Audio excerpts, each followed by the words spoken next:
children, Brittany, Stanley, Lindsay, Kyle, Al, and Sydney. I'm here to share with you this morning my personal experience with our school at OLG and with Catholic schools in our area in service of Catholic Schools Week. But before I do, let me express my gratitude to the parents, alumni, and membership of Our Lady of Grace, present and past, who have made the bricks and mortar, the upkeep, and the substantial improvements to our physical plant possible. On behalf of the parents, children, and alumni of OLG, I thank you. I think that we're very fortunate to live and worship in our Catholic faith community, where our resources and the people who make it happen are simply the best. Our outstanding school choices are many, both public and parochial, and all are deservedly award-winning, including our own OLG. We are truly blessed. With all of the great choices in schools we have here in Edina, I wanted to share with you this morning how it is that we, Jan and I, make the choices that we have.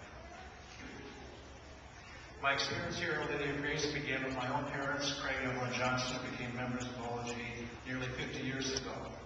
And I enrolled in Our Lady of Grace in the mid-60s, and I'm an alumnus of the 1973 class. I continued my Catholic education at Benilde and graduated from St. Margaret's 1977 class. And upon graduation, I went to the University of Minnesota, and after 2 years, ended up changing my major concentrations and transferred to the College of St. Thomas. While attending the College of St. Thomas, I worked part-time and started a job at a bank, and on my first day on the job, I met Jan Hawks. I fell in love with her and married shortly after my graduation in 1982. My wife Jan also attended Catholic schools, enrolling in Annunciation schools in the late 60s, graduated, and she joined her older brothers at La Salle School in Minneapolis, and she is an alumna of its 1979 class. So while getting a part-time job at the bank where I could meet my lovely wife at this fortuitous time of my life, starting a family in 1982 in that economic period was not. Unemployment grew and ended the year at just under 11%, an all-time high in Minnesota was also met in that year. I worked full-time by consolidating a few part-time assignments for almost a year, while my wife continued on with her education at the University of Minnesota, and she worked part-time as well. Without the faith and drive that I learned in my Catholic school experience, I don't know if I would have been able to persist, but within a year I was able to find a career employment. So 26 years ago, we started our family with the birth of our first son, Blake, and at that time, my wife put her education and employment pursuits aside, and she stayed home with him.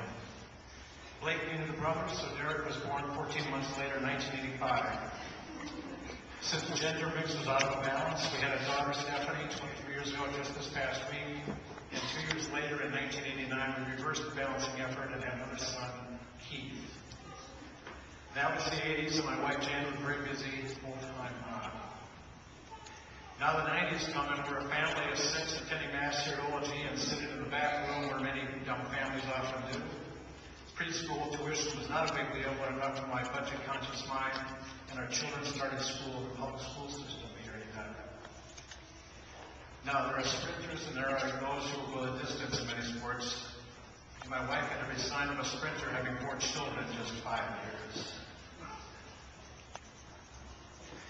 18 years ago, our daughter Brittany was born, tilted the gender mix a little towards center, 3 and 2, so we were making progress. 2 years later, we balanced the roster with the birth of our third daughter, Natalie. Ready financially and still attending Mass in the back room, we enrolled our children here at Our Lady of Grace. There wasn't room for all of them at that time, but there wasn't room at all the restaurants for us either. In the fall of 1995, the balance of power clearly shifted with the birth of our fourth daughter, Lindsay. That meant we had our fourth son, Kyle, 2 years later to make it even. About a year later, our oldest son, Blake, graduated here from OLG, and the rest of our 80s children were attending school here as well. Blake moved on to Benilde St. Margaret's and was joined by his brother Derek the following year in 99. With 2 there, 3 attending school here, 2 attending preschool, and 1 too young to attend any school, we made the decision to make the game go into overtime and have another son, Alan, in 2000.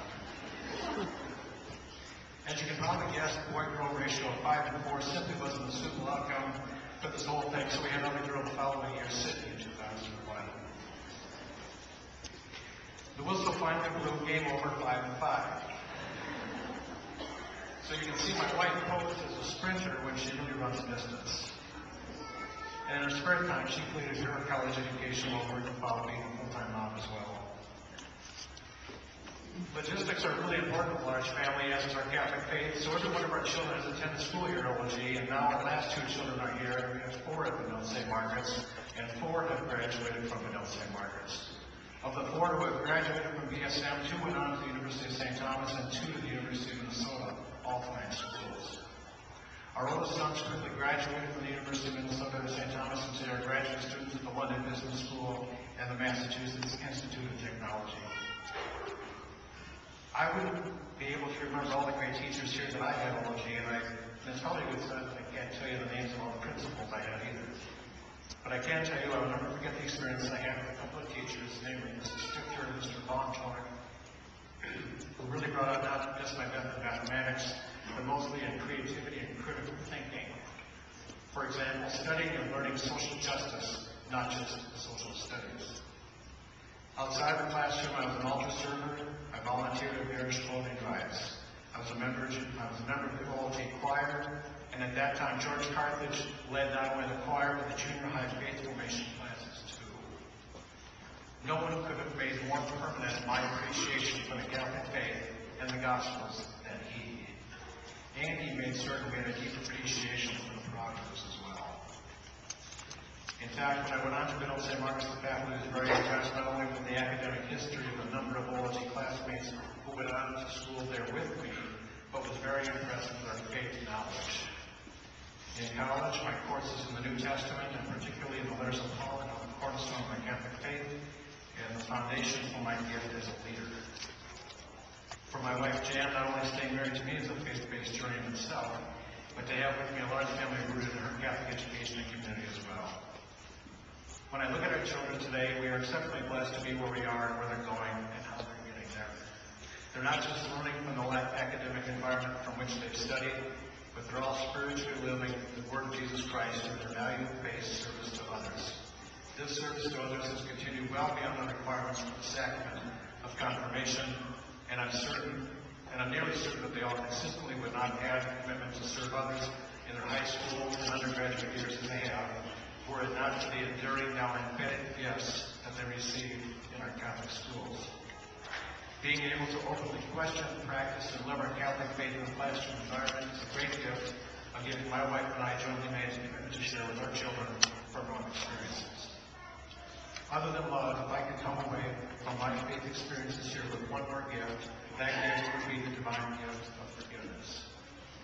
This gift and many more are here, abundantly so, in our Catholic schools, gifts from many who make it financially and physically possible, and from the many who volunteer and work here day and night.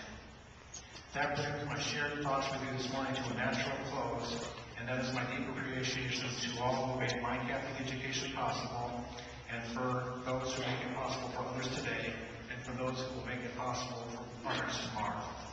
Without the men and women who work and volunteer at OLG and our community schools,